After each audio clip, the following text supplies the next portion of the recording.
Morning, all of you been hearing about what the current data set is about mental health and all. So I'll just quickly touch base on what we have also figured out. 1 in 4 people experience a mental health condition in their lifetime. That's a fact. But the alarming fact here is that 85% of them do not and will not seek mental health support. Can we move on to the next slide? And these are some of the major challenges. We are very well aware of what are the cultural stigmas associated with this, social outcasting and all. I will not delve deeper into it.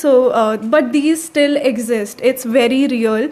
And if you even open this conversation, like as someone who has talked about my struggles with mental health, I have been very vocal since 16. So my parents have also taken their time to adjust to it, even though like they've been aware of my mental health. But these are some of the challenges that still exist in India, and we are talking in an urban space. But as you go down deeper into the rural settings, these become even more prominent. Can we move on to the next slide? Yeah, but the important question here is that we know it exists, but we want to ensure that how do we reach the people who are struggling, and how do we do it in a way that is affordable, that is scalable, and at the same time we are able to meet them in a time of crisis where they are. So mental health doesn't happen when you are going to the school. It's a part of life. You carry on. There's a concept that's been emerging nowadays, high functioning depression. So people go on about their lives, but yet they are struggling.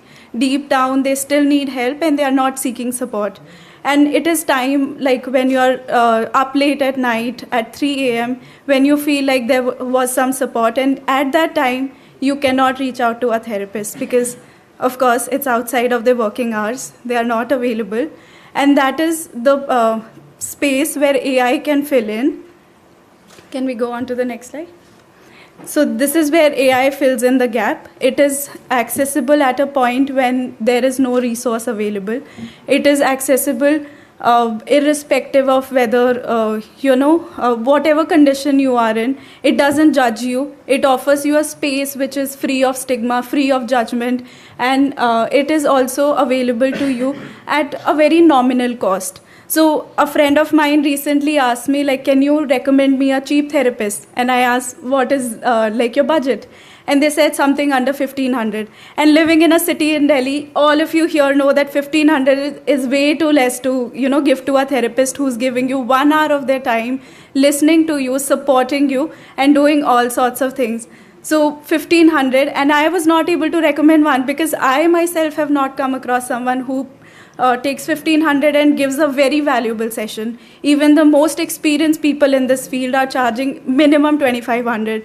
And AI is fill this gap because if you buy a subscription to, say, our app which is offering mental health support, yeah, it is not like the best that you get. It is preventative and it is not able to go deeper into your resolutions at times, but it offers you in-time support at a time when you need it and at the comfort of your resources. So if you talk to someone about, you are going for therapy, there is of course some bias that comes in. But with AI, you don't have to tell anyone. You can just use it in your hands and it is there. Can we move on to the next slide, please? But there is one thing that we need to be very careful of, and everyone here has shared their sets of, advantages and disadvantages of using AI. But I'll just shed some light on what are some of the things that we need to be very cautious of when we use AI. Can we move on to the next slide? Okay. But I'll still go through the things that AI, can be problematic in some ways. So number one being that at times when AI is not responsibly trained, it has the potential of giving you wrong responses. Ira ma'am before us was telling how it gives you 5 questions and allows you 5 questions, and then someone says like, there's nothing in the world for me and I want to commit suicide, and AI is like, go for it. This is where irresponsibly trained AI is harmful. One of the examples.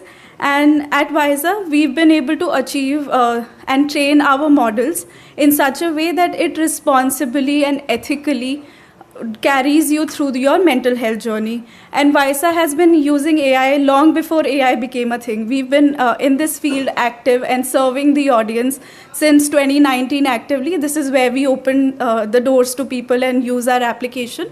Before that, we had a 4 years run of developing the AI, training the AI, generating language models where AI was able to pick up on cues that people were sharing.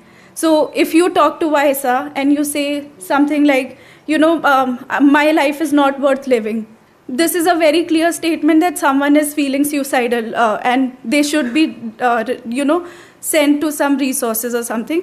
And that is where Visa picks up on that cue and it will direct you to a resource like a Telemanus helpline or wherever you are locally, or a national helpline. And Visa is present in 96 countries, and we are expanding as I talk. And we've been taking people through this journey and safeguarding them to the right resources. Yeah. Visa is also available 24/7, and the best part about Visa is that, it's completely anonymous. There is one thing about privacy that everyone has been talking about since the morning, that AI needs to ensure the privacy of the user and everything. At Visa, we don't take your name, we don't take your phone number, we don't take your email ID, we don't know who you are. We just know that you are someone. So I use the app with my name as being Emily, but I'm not Emily, I'm Muskan. So these are some of the ways in which we've been able to achieve a privacy, and we comply to all of these regulations that there are, even the most strict of one, which is the GDPR. And people who know this know that European laws are the stricter of all, and we've been complying day in and day out. And our model has been trained by psychologists, psychiatrists, and a board member who have been trained in this field. And they have been practicing mental health for such a long time. And one fun fact is, through a lot of research and peer-reviewed, articles and all, we found that people open up to Visa 3 times faster than they open up to a therapist. You want to take a wild guess what the reasons might be? It doesn't judge. There's no stigma. No one knows that you're using AI. No one knows you're going to a therapy. They just figure out that you are preventatively taking care of your mental health. And Visa is also very religious in that if the problems get deeper, it will direct you to the right resource. And it will say that this is where you should go and talk to a real therapist or a clinician. So this is the safeguarding that Visa has been able to achieve over the years.